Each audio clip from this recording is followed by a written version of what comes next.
आज महीने का पहला संडे है, सबने संकल्प करना है कि हम 2 घंटे हर रोज भजन करेंगे। करोगे? हाँ ठीक है। अगर आप 2 घंटे करोगे, अगर आपको अपने सदगुरु की कमाई में से उसका आधे घंटे का जो सुमन की जो पावर है, शक्ति है, हम देंगे। तो आज के बाद में भी आप देखना, जब आपके पास 2-2.5 घंटे का सुमन की कमाई हर रोज हो जाएगी तो आपको अपने अंदर से अपने आप ही महसूस होना शुरू हो जाएगा, भाव बनने शुरू हो जाएंगे आपके। सदगुरु की शरण में आने के लिए आपको मन करेगा। ये जो शैतान है जो आपको सत्संग में आने से रोकता है, इस शैतान से खबरदार रहना है।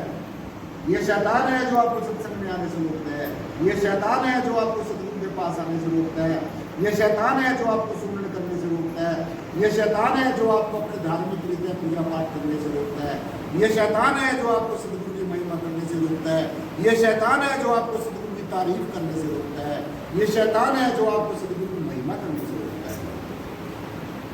शैतान का अलग साम्राज्य है और भगवान का अलग साम्राज्य है। इसलिए जब भी आपको शैतान परेशान करता है, किसी भी रूप में परेशान करता है, उसको डांटो।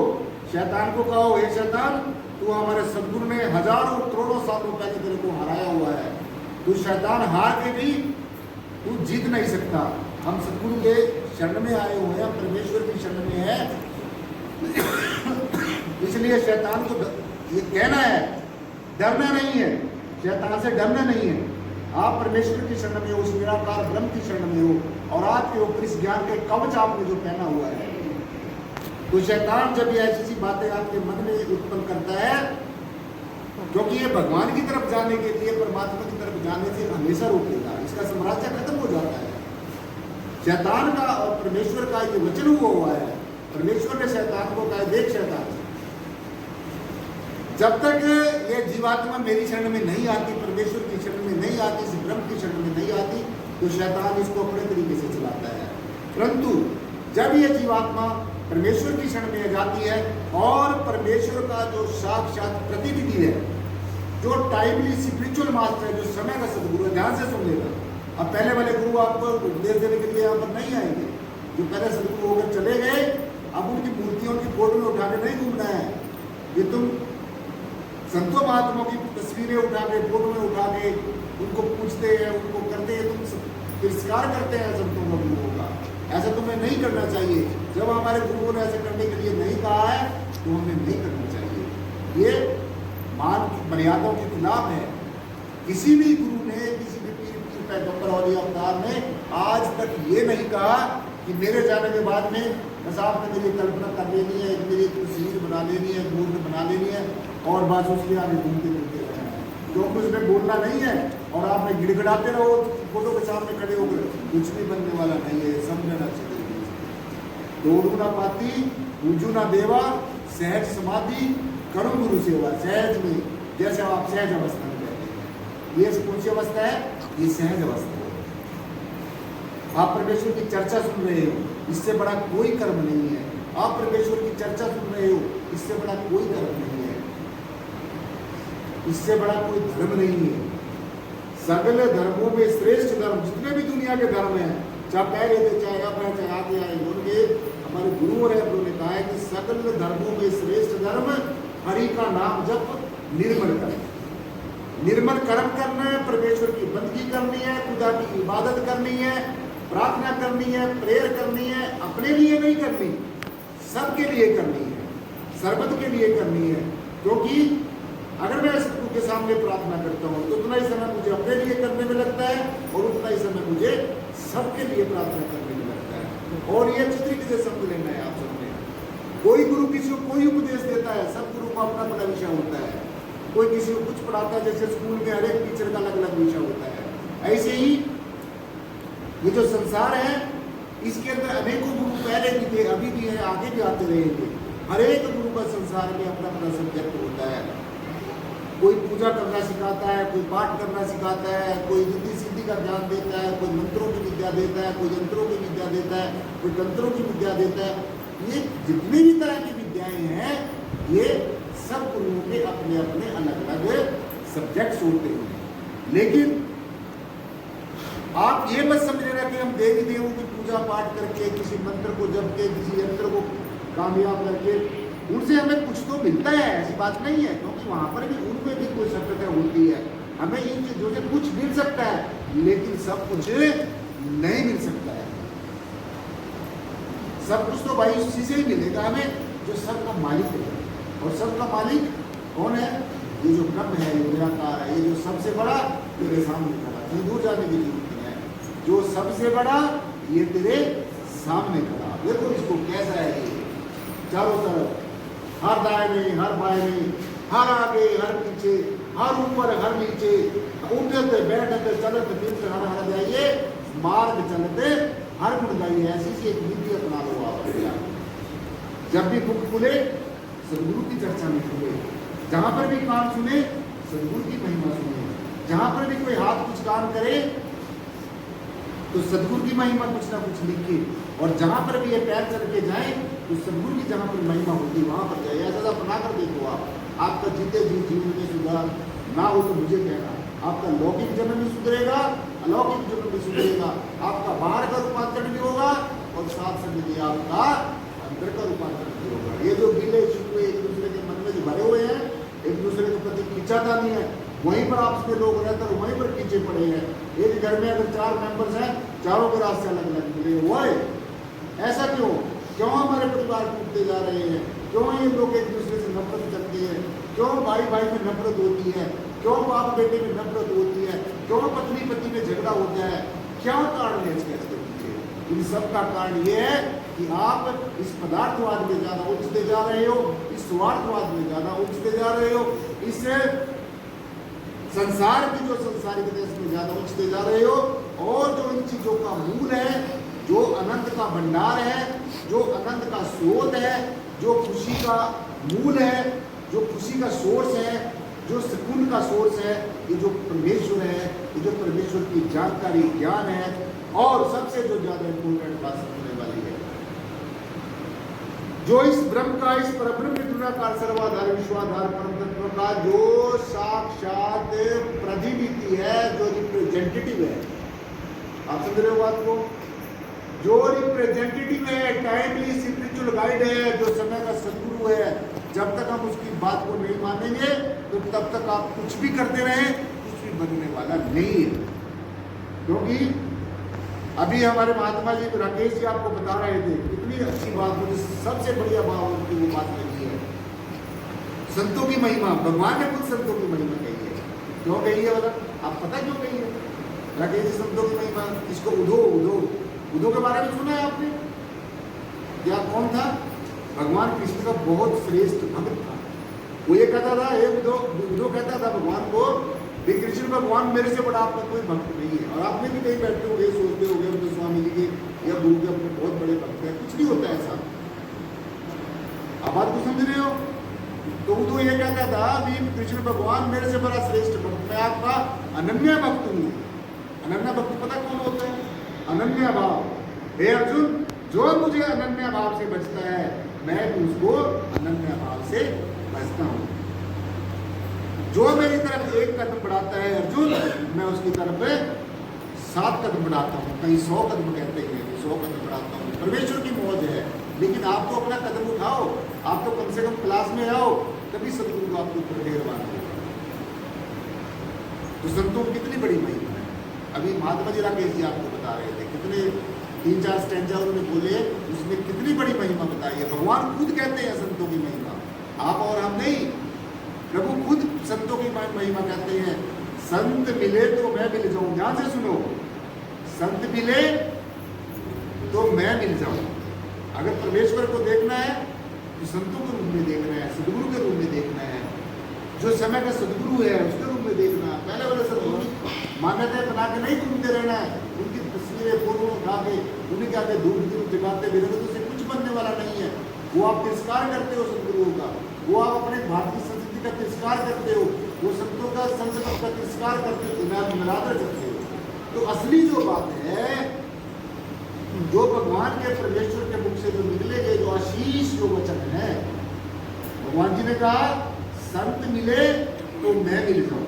अर्जुन, अगर तुम्हें मेरे को देखना है तो वहां पर चला जा जहां पर मेरे ब्रह्म की चर्चा होती है, जहां उस परम निर्गुण निराकार सर्वाधार विश्वाधार परम तत्व की चर्चा हो रही है, हे अर्जुन तू वहां पर चला जा, ऐसी जगह पर चला जा जहां एक को ब्रह्म द्वितीयो नास्ति, एक ही ब्रह्म है, दूसरा है ही नहीं है।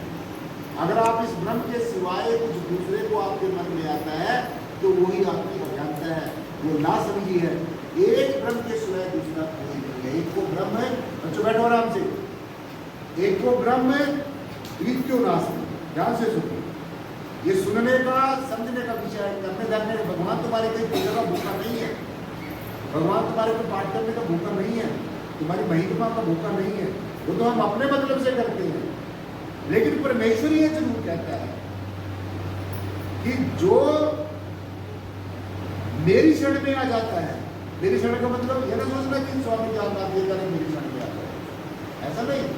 मेरी शरण का मतलब जो मेरे निराकार रूप की शरण में आ जाता है, जो मुझे मेरा जो निर्गुण स्वरूप है इसकी शरण में आ जाता है, मैं उसके पापों से उसको निष्पाप कर देता हूँ, मैं उसकी सारी भूलों को बख्श देता हूँ, मैं उसके ऊपर अनेकों न्यामतें की बौछार कर देता हूँ, मैं उसके घर में अनेकों बरकतें कर देता हूँ, मैं उसके सारे बंधनों को काट देता हूँ, क्योंकि मैं समर्थ हूँ और समर्थ को कोई दोष नहीं होता।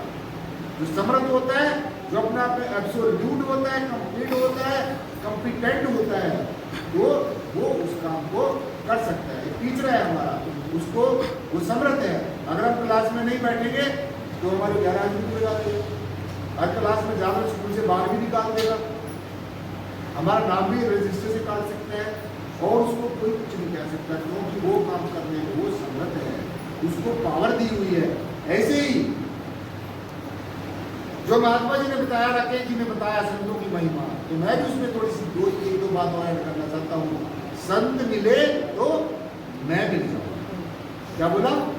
संत मिले तो मैं मिल जाऊँ। अगर मुझे मिलना है तो संतों की शरण में जाओ, और ऐसे संतों की शरण में जाओ जो मुझे तत्व से जानते हैं, जो मुझे निर्गुण रूप से जानते हैं, जो मुझे निराकार रूप से जानते हैं, जो मुझे सर्वाधार रूप से जानते हैं, जो इस रहस्य को जानते हैं कि मैं उनमें हूं और वो मेरे में, जो इस तरीके से मुझे जानते हैं। जब आप ऐसे भाव लेकर संतों की शरण में जाएंगे और ब्रह्मज्ञानी संतों की शरण में जाओगे, तत्वदर्शी संतों की शरण में जाएंगे, आत्मदर्शी संतों की शरण में जाएंगे, तत्ववेदा संतों की शरण में जाओगे, ब्रह्मवेदा संतों की शरण में जाओगे, जो परमेश्वर को तत्व से जानते हैं और फिर उसको हृदय से मानते हैं। हृदय की जो अतल गहराइयां होती हैं उनसे फिर परमेश्वर को मानते हैं। ऐसे संतों के शरण में जाकर आपको परम तत्व का ज्ञान हो सकता है। इसलिए कहा कि संत मिले तो मैं मिल जाऊं, संत न मोह से न्यारे, मैं संतों का, संत मेरे, संत मुझे प्यारे। सबसे ज्यादा प्रिय परमात्मा को कौन है? कौन है? संत है। तो संत कौन होते हैं? आपकी संत है। अब ये सोच रहे मैं कुछ बैठ के बोलूँ मैं संत हूँ, ऐसा नहीं होता। जिसके पास ये ज्ञान चला गया, जिसके अंतःकरण में ज्ञान काम कर गया, अप्लाई हो गया, वो संत है। संत मिले तो मैं मिल जाऊं, संत नमो से न्यारे, मैं संतों का, संत मोरे, संत मोहे प्यारे। हे अर्जुन, मुझे सबसे प्रिय संत है। क्यों? क्योंकि हम परमेश्वर के बेटे हैं। आप सब, मैंने नहीं, हम सब परमेश्वर के बेटे बेटियां हैं, हम सब परमेश्वर की संतान है। और हमारा जो पिता है, जिसकी हम संतान है, खंडों ब्रह्मांडों का मालिक है, खंडों ब्रह्मांडों का मालिक है हमारा पिता, अनेकों न्यामतों का मालिक है, अनेकों शक्तियों का मालिक है। ऐसी कोई चीज ही नहीं है जो परमेश्वर हमें नहीं दे सकता, जिसकी हम और आप लोग संतान हैं। लेकिन आप अपने आप को भूले बैठे हैं, आपको यही नहीं पता कि हमारे अंदर कितनी शक्ति है। आप अपने स्वरूप को भूल जाते हैं और शैतान को याद करना शुरू कर, शैतान के पास चले जाते हैं, आपके अंदर शैतानियत आनी शुरू हो जाती है और शैतान जो है भ्रमित कर देते हैं। शैतान का काम है, शैतान का काम है भ्रमित कर देता है। आपकी जो तवज्जो है, ध्यान है, वो परमेश्वर की तरफ से उठाकर शैतान अपनी तरफ आकर्षित कर देता है। तो इसलिए संतों की शरण में आना बहुत ज़्यादा जरूरी है, बहुत ज़्यादा जरूरी है। और जैसे लोग भ्रमित हो जाते हैं, आज ऐसा होगा, यार ऐसा, हर एक युग में चलता रहा है।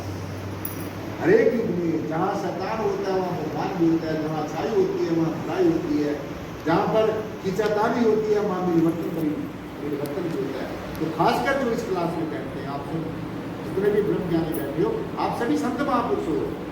ये मत सोचना कि मैं कुर्सी बैठ के बोल रहा हूँ मैं ही संत हूँ। मैं इसलिए बोल रहा हूँ क्योंकि सदगुरु भगवान मुझे आप लोगों की सबकी सेवा करने के लिए मुझे आदेश देकर गए और मैंने अपने सदगुरुदेव के आदेश को पूरा करना है।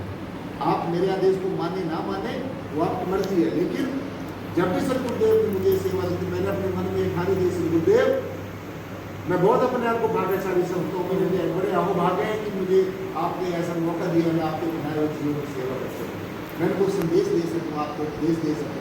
ये काल के दायरे से बाहर निकल सके, इस आत्मा को जो जन्म जन्मांतरों से पिछड़ी हुई जो जीवात्मा है, इस गुरु तेरे पावन आशीष लेकर, तेरे पावन आशीष वचन लेकर और इस परमेश्वर के शरण में आकर ये जीवात्मा सुकून बनाती है, जीवात्मा को सुख मिलता है, आनंद मिलता है। जैसे अभी आप लोग बड़ी प्रसन्नता से बैठे, प्रसन्नता महसूस कर रहे हो, आपको दुनिया की कोई चीज़ नहीं सता रही है, आप आनंद महसूस कर रहे हो, तो यही परम आनंद की अवस्था होती है, यही मुक्त होने की अवस्था होती है। जब हम मोक्ष मुक्ति को ऐसी जगह नहीं, हम मतलब मोक्ष को प्राप्त करते हैं, मैंने तो मुक्त होता है, आप सब चाहते हैं, लेकिन पहले ये तो समझो मोक्ष होता नहीं है।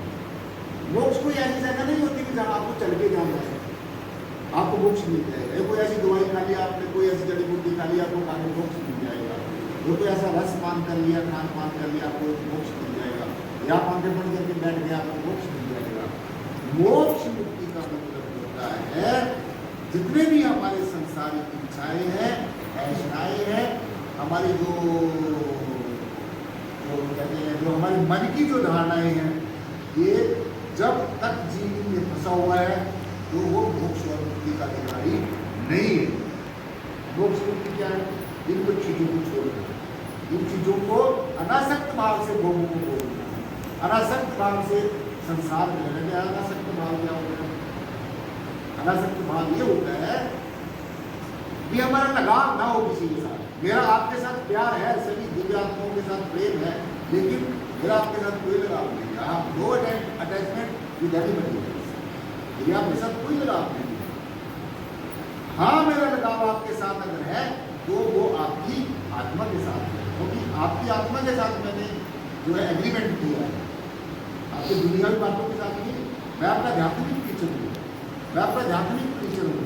इसलिए मेरी बात आप इसलिए मत समझा करो कि हमारे कुछ संसारी काम हो जाएंगे, हमारे ये हो जाएगा, वो हो जाएगा। Don't think like this. ये आपने अपने लेवल पर करने, लेकिन मैं ऐसा जरूर कह सकता हूँ कि जब आप अपने स्वरूप को पूरे समर्पित हो जाएंगे, पूरे शरणागत हो जाएंगे, मनसा वाचा कर्मणा, मन से वचन से कर्म से जब आप शरणागत हो जाओगे तो फिर आपके संसारिक काम मुझे कहने की जरूरत नहीं पड़ेगी। आपको मुझे फोन करके बोल जाए, किसी को प्रॉब्लम होकर फोन करता है, स्वामी जी मेरा ऐसा हो गया, तो फिर आपको then you need not to consult anybody else for the solution of your worldly things, for the solution of worldly problems. ये जो वर्ल्डली हर्डल्स हैं, अटकल्स हैं, अपने आप ही ऑटोमेटिकली आपकी समाप्त हो जाएगी। बस आपने एक काम करना है, सारे काम छोड़ो, सारे झंझट छोड़ो, संसार में रहो। रहेंगे संसार में, कोई भाभी में थोड़ा ही एक घर को छोड़कर दूसरी जगह चले, वहाँ भी घर बनाना पड़ेगा, क्यों भागना है? और जब सदगुरु ने हमें इतना श्रेष्ठ ज्ञान दिया है, इतना उच्च कोटि का ज्ञान दिया है कि देखो ये जो ब्रह्म है, ये जैसे कि काल सर्वाधार विश्वाधार परम तत्व सब जगह है। अगर सब जगह तो ज्ञान ही है, ज्ञान नहीं है परमात्मा? बताओ, यहाँ परमात्मा नहीं है, निराकार ज्ञान नहीं है, आपके घर में नहीं है, आप जाओगे घर रास्ते में नहीं मिलेगा। तो जब सब जगह है तो फिर जहां पर भी हम हैं वहीं पर परमात्मा है, जहां पर हम हैं वहीं पर परमात्मा है। क्यों? ये जो परमात्मा ये हमारा अपना ही स्वरूप है, हम ये खुद हैं, स्वयं है। आप समझ रहे हो बात को? आत्मा परमात्मा को ढूंढने की जरूरत, मेरा खुद का स्वरूप, मैं स्वयं हूँ, मैं स्वयं हूँ, मैं स्वयं हूँ, आप भी स्वयं हो। आपका अपना स्वरूप है, आत्मा आपका अपना स्वरूप है, परमात्मा आपका अपना स्वरूप है, मन आपका अपना स्वरूप है, बुद्धि आपका अपना स्वरूप है, चित्त आपका अपना स्वरूप है, ये पंचभौतिक शरीर आपका अपना स्वरूप है। लेकिन इन सब को छोड़कर जो आपका आत्मा स्वरूप स्वरूप है, जो आपका स्वरूप है, ये हमेशा रहता है। मैं कुछ छोड़ के इधर चला जाऊँ, शरीर ही घूमेगा, ये तो नहीं घूमता ना कहीं, ये तो जो करते है एज नहीं करता। तो इसलिए संतों महात्माओं की शरण के बिना हमारा पार नहीं हो सकता। ये मैं नहीं कह रहा हूँ, सभी धर्मों के धर्मशास्त्र कह रहे हैं, गुरु ब्रह्मा गुरु विष्णु गुरु देवो महेश्वरा गुरु साक्षात पर ब्रह्म। जो परब्रह्म कह रहे हो, ये भी सदगुरु जी है। पहले निराकार यही पर था, किसी निराकार ने कभी कहा आपको आगे कुछ देख रहे निराकार कहा किसी को, तो आपको किसने दिखाया? सदगुरु ने दिखाया। पहले सदगुरु ने आप देखा, फिर आपको दिखाया। कहते ना आप करे जगत को तारे। पहले सदगुरु आप तर जाता है इस पद से, उसको अलग ज्ञान हो जाता है। हम इस संसार में रहते रहते ही हम इस संसार में नहीं रहते, हम सब चीज़ों को देखते हुए हम चीज़ों को नहीं देखते। हमें ये ज्ञान है सदगुरु कृपा से रोज दिख रहा है, सब ये परिवर्तनशील है, ये सब बदलने वाला है, मेरे से जाने वाला है। जो मैंने ग्रहण किया है ये जाएगा, जो मैंने प्राप्त किया है ये समाप्त होगा। जो प्राप्त होता है वो समाप्त होता है, जिसको ग्रहण किया जाता है वो कभी हमारे से छूटेगा। तो इसलिए अनासक्त भाव से रहना है, अपने घर परिवार में रहना है। लेकिन किसी को ये नहीं समझना ये मेरी बीवी है, ये मेरे बच्चे हैं, ये मेरे ये है, ये घरवाली है, ये जो कुछ भी ये हमारे देश में है, ये संसार को चलाने के लिए है। Just to run this worldly affairs in a smooth way and nothing more than this. संसार को चलाने के लिए जो रिश्ते नाते हैं, इस संसार को चलाने के लिए इनके साथ चिपक के नहीं बैठना है। कोई किसी का यहाँ पर नहीं है, ये सब का प्रारब्ध है। आपका प्रारब्ध होगा तभी आप इस क्लास में बैठेंगे। मेरा आपके साथ कोई ना कोई प्रारब्ध है तभी मैं आपको प्रीच करता हूँ। और भी लोग रहते हैं यहाँ पर, वो कौन याद आते हैं, उनके साथ हमारा प्रारब्ध नहीं। तो प्रारब्ध में बहुत बड़ी शक्ति होती है। जब प्रारब्ध जागृत होता है तभी हमारे अंदर मूर्ति होती है, तभी हम किसी की तरफ पीछे चले जाते हैं। इसलिए शासक जी संतों की शरण में आए बिना हमारा पार उतारा नहीं हो सकता। इसीलिए कहते संत मिले तो मैं नहीं।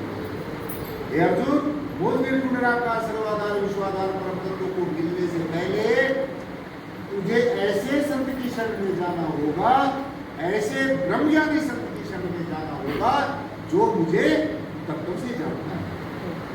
तत्व से जानने का मतलब क्या होता है? ये जो हमने आपको बताया है, ये तत्व से ही जानता है। पांचों तत्वों को अलग ज्ञान और इस छठे परम तत्व का अलग से ज्ञान। इस मूल को समझ लेना कि हमारा सबका मूल ये ब्रह्म है। इस आधार को समझ लेना कि हम सबका आधार ये ब्रह्म है। हम इसी के कारण जिंदा है, हम इसी ब्रह्म से ही ऊर्जा ले रहे हैं। यही हमारा आश्रय स्थल है, यही हमारा जो है प्रेरणा का स्रोत है। जितनी हमें प्रेरणा मिलती है, जितनी मुझे इंस्पायरेशन मिलती है। अब मैं कोई ग्रंथ तो नहीं पढ़ रहा हूँ किसी के सामने बैठ के। मेरा जो आत्म है, मेरी आत्मा ही मेरा सबसे बड़ा गुरु है, मेरी आत्मा ही मेरा सबसे बड़ा गुरु है, मेरी आत्मा ही सबसे बड़ी मेरी इंस्पायरेशन का स्रोत है।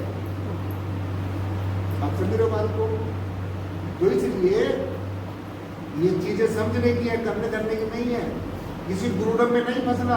आज जैसे चल रहा है, एक गुरु के पीछे दुनिया भाग रही है, बस इस गुरु के में ये है, उसी गुरु की कल्पनाएं बना ली किसी की बेचारे को, जिसने कहा कि नहीं है वो भी दुनिया कर रही है। तो ऐसे से लोग कहाँ जाएंगे? कहीं भी जाए आपको कोई मतलब नहीं। ऐसे गुरुओं का क्या होगा? कुछ भी हो, आपको कोई मतलब नहीं। ये आप भी डूबेंगे और भोले वाले लोग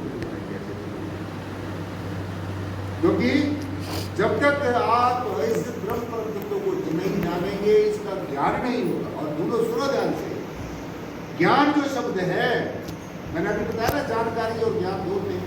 जानकारी संसारिक चीजों की होती है और ज्ञान हमें आत्मा का होता है। इसका होता है आत्मा का। ज्ञान शब्द जो है वो आत्मा के साथ ही जुड़ा है। ज्ञान और किसी चीज का हो ही नहीं सकता। आप समझ रहे बात को? ज्ञान जो है वो सिर्फ आत्मा का होता है और बाकी सब जानकारी है। आप अज्ञानतावश मान लेते, मुझे ज्ञान हो गया, मैंने किताब पढ़ ली, मुझे ज्ञान हो। किताब जो आपने पढ़ी है वो आपको अक्षर ज्ञान हो गया और ये निरक्षर ज्ञान है, जिसमें से अक्षर निकलता है। ये शब्द ब्रह्म है, जिस ब्रह्म के अंदर से शब्द की उत्पत्ति होती है। इसलिए संत शरण जो जन पड़े सोई उद्रणहार संत की निंदा नाथ का और कहा है कि मैंने भी कहा ये संतों के हाथ। संत शरण जो जग पड़े सोई उद्रणहार, जो संतों की शरण में आ जाता है और ऐसे संतों की शरण में आ जाता है जो ब्रह्म को जानता है, ऐसे जीवों को कल्याण होता है। और यही कारण होता है इस क्लास में बहुत स्टूडेंट बहुत कम होते हैं, क्योंकि परमात्मा को मिलने के लिए बहुत कम लोगों की जरूरत होती है। बस ये संसारी इच्छाएं पूरी हो जाए, तो काम बन जाए, दुकान बन जाए, सरकार मिल जाए, बस उसके बाद कुछ नहीं, उसके बाद में बस उसमें फिर उठ जाता है, फिर में नहीं उठना है। तो संतों की शरण में जब हम आ गए, हमें सब कुछ मिलेगा। संतों की शरण में आके हमें वो चीज मिलेगी जो हमें संसार की किसी चौक में नहीं मिल सकती है। ये जो ब्रह्म का ज्ञान है, जो आत्मा का ज्ञान है,